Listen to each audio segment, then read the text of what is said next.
I woke up to the sound of my doorknob turning. Not rattling, not a knock, turning. Someone was inside my house. It still makes my skin crawl to think about it. And the worst part? They didn't smash a window. They didn't break the door.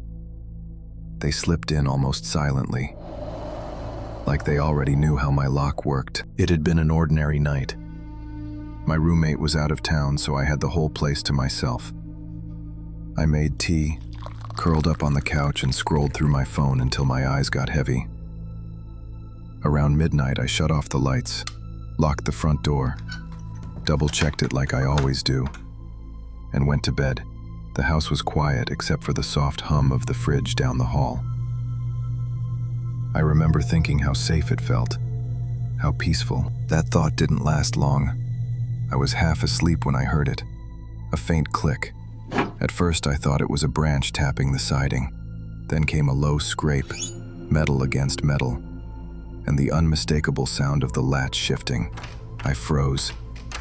My bed is down the hall, with a direct line of sight to the front door.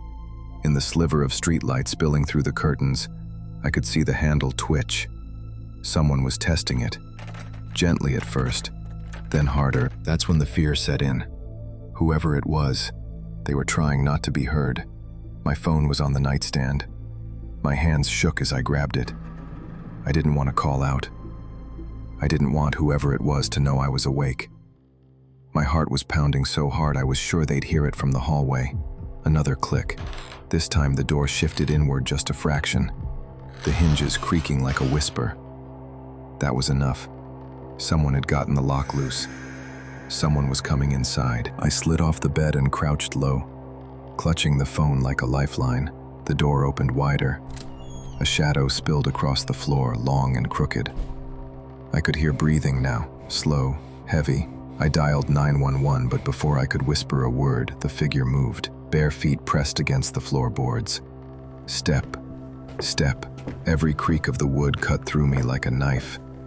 I held my breath and prayed they wouldn't hear me. I don't even remember sending the message, but somehow I'd texted my best friend. "Someone's in my house. Please come." He lived just a block away. Minutes later, as the figure crept closer down the hall, a porch light outside suddenly blazed on. My friend's car screeched into the driveway. The intruder froze, and then, without a word, they bolted. The front door slammed, and by the time my friend rushed in with his flashlight, the shadow was gone. The police showed up soon after. No broken glass, no forced entry, just a lock that looked tampered with, scratched around the edges. They told me whoever it was likely knew what they were doing. Someone practiced. I never found out if it was a stalker, a burglar, or someone worse. All I know is they were inside. They were only feet away from me, and they left like smoke the second they were caught. Since that night, I can't sleep the same. I check every lock twice, sometimes 3 times. I leave a light on. I still wake up at the faintest creak, convinced I'll see that shadow spilling across my floor again.